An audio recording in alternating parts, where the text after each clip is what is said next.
नमस्कार दोस्तों, स्वागत है आपका आज के मुख्य समाचारों में। जी हां दोस्तों, आपको यहां पर देखने को मिलेंगी आज देश दुनिया की तमाम बड़ी खबरें मुख्य समाचार ब्रेकिंग न्यूज अपडेट्स के रूप में। तो चलिए दोस्तों, जान लेते हैं आज की पहली बड़ी खबर। पीओके पर घमासान, अधीर रंजन बोले हिम्मत है तो 2024 से पहले पीओके छीन कर दिखाओ, सारा देश बीजेपी को वोट देगा। जी हां दोस्तों, पाकिस्तान अधिकृत कश्मीर को लेकर केंद्रीय गृह मंत्री अमित शाह के बयान पर लोकसभा में कांग्रेस के नेता अधीर रंजन चौधरी ने पलटवार किया। चौधरी ने प्रधानमंत्री मोदी और अमित शाह को हिंदुस्तान का बहादुर बताकर तंज कसा और चुनौती भी दे दी है। उन्होंने कहा कि पीओके से एक सेब लाकर दिखाओ, अगर हिम्मत है तो 2024 चुनाव से पहले पीओके को छीन लो, सारे देश के वोट बीजेपी को मिलेंगे। दरअसल दोस्तों, आपकी जानकारी के लिए बता दें, एक दिन पहले केंद्रीय गृह मंत्री अमित शाह ने पाकिस्तान के कब्जे वाले कश्मीर यानी कि पीओके के मुद्दे के लिए पूर्व प्रधानमंत्री जवाहरलाल नेहरू को जिम्मेदार ठहराया था। अमित शाह का कहना था कि जम्मू कश्मीर को नेहरू की दो गलतियों के कारण नुकसान उठाना पड़ा, पहला युद्ध विराम की घोषणा करना और दूसरा कश्मीर मुद्दे को संयुक्त राष्ट्र में ले जाना। उन्होंने कहा कि अगर 3 दिनों के बाद युद्ध विराम होता तो पीओके आज भारत का हिस्सा होता। हमारे आंतरिक मुद्दे को संयुक्त राष्ट्र में लेकर नहीं जाना चाहिए था। इस देश की इतनी सारी जमीन खोना एक बड़ी भूल थी। अमित शाह ने यह भी कहा कि पीओके हमारा है। उन्होंने कहा कि वहां 24 सीटें आरक्षित है। इसके बाद दोस्तों, अगली बड़ी खबर। चीन की रहस्यमयी बीमारी का संक्रमण भारत में नहीं, सरकार ने मीडिया रिपोर्ट्स को झूठा बताया, कहा एम्स पहुंचे लोगों को साधारण निमोनिया हुआ था। जी हां दोस्तों, चीन की रहस्यमयी बीमारी के मरीज भारत में भी मिलने के दावों को सरकार ने झूठा बताया है। दरअसल दोस्तों, सरकार ने गुरुवार को बयान जारी कर कहा कि एम्स दिल्ली से मिले सभी मामले साधारण निमोनिया के हैं, इनका चीन की बीमारी से कोई ताल्लुक नहीं है। जनवरी 2023 से एम्स के माइक्रो बायोलॉजी डिपार्टमेंट में 611 सैंपलों की जांच हुई, इनमें से किसी में भी माइक्रोप्लाज्मा निमोनिया डिटेक्ट नहीं हुआ है। हेल्थ मिनिस्ट्री इस पर नजर बनाए हुए हैं। वहीं दोस्तों, इससे पहले कुछ मीडिया रिपोर्ट्स में दावा किया गया था कि एम्स से दिल्ली की रहस्यमयी बीमारी के 7 मामले सामने आए हैं। रिपोर्ट्स में कहा गया था कि भारत में ये मरीज अप्रैल से सितंबर के बीच मिले थे, यानी कि चीन से पहले भारत में ये बीमारी आ चुकी थी। दरअसल दोस्तों, चीन में पहली बार अक्टूबर में माइक्रोप्लाज्मा निमोनिया के मरीज मिलने शुरू हुए थे। 23 नवंबर को पहली बार चीनी मीडिया ने स्कूलों में एक रहस्यमयी बीमारी फैलने की बात कही थी। दोस्तों, इस बीमारी में पीड़ित बच्चों में फेफड़ों में जलन, तेज बुखार, खांसी और जुकाम जैसे लक्षण दिखाई देते हैं। इसके बाद दोस्तों, अगली बड़ी खबर। ममता पर गिरिराज का विवादित बयान, टीएमसी का प्रदर्शन, महुआ बोली वे बेशर्म, माफी क्या मांगेंगे। भाजपा बोली बंगाल सीएम ने गरीबों की बेइज्जती की है। दोस्तों, टीएमसी ने सत्र शुरू होने से पहले संसद के बाहर केंद्रीय मंत्री गिरिराज सिंह के विवादित बयान को लेकर प्रदर्शन किया। टीएमसी के सांसदों ने उनको बर्खास्त करने की मांग की। वहीं भाजपा नेता अमित मालवीय ने कहा कि पश्चिम बंगाल की मुख्यमंत्री ममता बनर्जी ने गरीबों की बेइज्जती की है। दरअसल दोस्तों, बुधवार को टीएमसी सांसदों ने गिरिराज सिंह के इंटरव्यू का वीडियो शेयर किया था, जिसमें वो ममता बनर्जी पर विवादित टिप्पणी कर रहे थे। टीएमसी ने एक्स पर गिरिराज सिंह के बयान को शर्मनाक बताया। इसके बाद महिला सांसदों ने गांधी प्रतिमा के सामने प्रदर्शन भी किया। दरअसल दोस्तों, टीएमसी सांसद महुआ मोइत्रा बोली कि गिरिराज जी अपने नाम में शांडिल्य लिखते हैं। रामधारी सिंह दिनकर की कविता है, जिस पापी को गुण नहीं गोत्र प्यारा है, समझो उसने हमें यहाँ मारा है। भारत अपने ही घर में हार गया। हमारे जो ऐसे बेशर्म मंत्री हैं, देश की एकमात्र महिला मुख्यमंत्री के बारे में ऐसा कह रहे हैं। भाजपा के सारे लोग, सारे मंत्री महिलाओं को पसंद नहीं करते।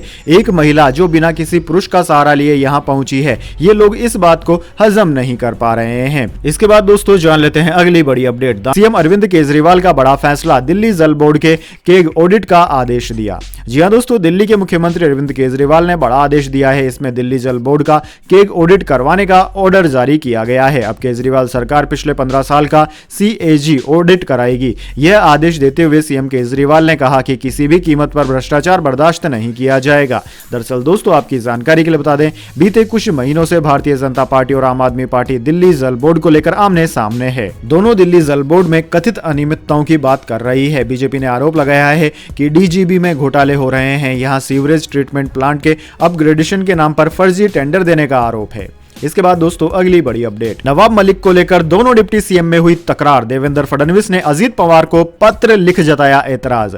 जी हां दोस्तों, महाराष्ट्र की राजनीति अक्सर चर्चाओं में रहती है। कभी शिवसेना तो कभी एनसीबी के 2 फाड़ होने का मामला लगातार सुर्खियां बटोरता रहा है। इसी बीच अब महाराष्ट्र की शिंदे फडणवीस सरकार में तकरार नजर आने लगी है। कारण डिप्टी सीएम देवेंद्र फडणवीस ने दूसरे डिप्टी सीएम अजीत पवार को पत्र लिखकर नवाब मलिक को लेकर आपत्ति जताई है। उन्होंने कहा है कि नवाब मलिक पर आरोप लग रहे हैं और उन्हें सत्तारूढ़ गठबंधन महायुति में शामिल करना सही नहीं होगा। दरअसल दोस्तों, कथित मनी लॉन्ड्रिंग मामले में जमानत पर बाहर आए महाराष्ट्र के पूर्व मंत्री और वरिष्ठ एनसीपी नेता नवाब मलिक 7 दिसंबर को पहली बार महाराष्ट्र विधानसभा के सत्र में शामिल हुए। नागपुर में चल रहे शीतकालीन सत्र के पहले दिन विधान भवन परिसर में वह अजित पवार के नेतृत्व वाले गुट के सदस्य के बगल में पिछली पंक्ति की बेंचों पर बैठे नजर आए। इससे पहले 64 वर्षीय नवाब मलिक का अजित पवार के नेतृत्व वाली एनसीपी के नेता अनिल पाटिल ने गर्मजोशी से स्वागत भी किया था। इसके बाद दोस्तों अगली बड़ी खबर जान लेते हैं। रूस में 17 मार्च को राष्ट्रपति चुनाव, पुतिन का पद पर बरकरार रहना लगभग तय। जी हां दोस्तों, रूस के सांसदों ने बुधवार को राष्ट्रपति व्लादिमीर पुतिन के लिए 5वीं बार चुनाव लड़ने का मार्ग प्रशस्त करते हुए देश में राष्ट्रपति पद के लिए चुनाव कराने की तारीख 17 मार्च 2024 तय की है। पुतिन 71 साल के हैं। उन्होंने अभी तक चुनाव लड़ने के अपने इरादे की घोषणा नहीं की है, लेकिन चुनाव की तारीख तय होने के साथ उनके आगामी दिनों में ऐसा करने की उम्मीद है। पुतिन द्वारा किए गए संवैधानिक सुधारों के तहत वह अगले साल अपना मौजूदा कार्यकाल समाप्त होने के बाद 2 बार और 6 साल के कार्यकाल के लिए चुनाव लड़ सकते हैं। रूस की राजनीतिक प्रणाली पर कड़ी पकड़ बनाए रखने के साथ पुतिन की जीत लगभग तय मानी जा रही है। चुनाव में उन्हें चुनौती देने वाले उनके संभावित आलोचक या तो जेल में बंद है या विदेश में रह रहे हैं और ज्यादातर स्वतंत्र मीडिया पर प्रतिबंध लगा दिया गया है।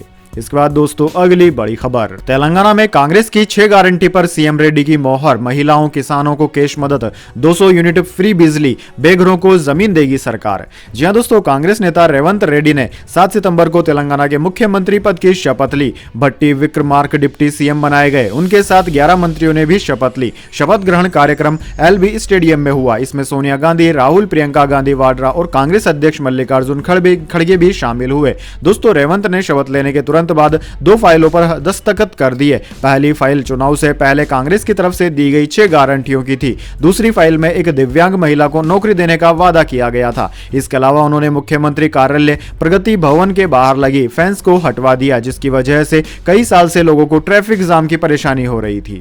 इसके बाद दोस्तों अगली बड़ी खबर, दानिश अली के खिलाफ आपत्तिजनक भाषा का मामला, विशेषाधिकार समिति के सामने रमेश बिधूड़ी ने जताया खेद। जी हां दोस्तों, लोकसभा में सांसद दानिश अली के खिलाफ इस्तेमाल की गई आपत्तिजनक भाषा के लिए बीजेपी सांसद रमेश बिधूड़ी ने अब खेद जताया है। गुरुवार को लोकसभा विशेषाधिकार समिति ने दानिश अली और रमेश बिधूड़ी को बारी बारी अपना बयान दर्ज करने के लिए बुलाया था। समिति से बातचीत में रमेश बिधूड़ी ने कहा कि उनको अपने बयान पर पछतावा है। रमेश बिधूड़ी ने समिति के सामने यह भी कहा कि बीजेपी के सीनियर नेता और केंद्रीय मंत्री राजनाथ सिंह ने 21 सितंबर को ही सदन में इस पर खेद जता दिया था। दोस्तों, आपकी जानकारी के लिए बता दें, दरअसल मानसून सत्र के दौरान चंद्रयान की सफलता पर चर्चा चल रही थी। इस दौरान बीएसपी सांसद दानिश अली और बीजेपी सांसद रमेश बिधूड़ी के बीच तीखी नोकझोंक हुई थी। इसके बाद रमेश बिधूड़ी ने दानिश अली के खिलाफ सदन में ही आपत्तिजनक भाषा का इस्तेमाल किया था। रमेश बिधूड़ी का आरोप था कि दानिश ने पीएम मोदी के खिलाफ बोला था, जिस पर वह अपना आपा खो बैठे। इसके बाद दोस्तों अगली बड़ी खबर, 6 महीने से लापता पूर्व चीनी विदेश मंत्री की हुई मौत, दावा क्वीन गैंग को टॉर्चर किया, टीवी एंकर से अफेयर और जासूसी के आरोप थे।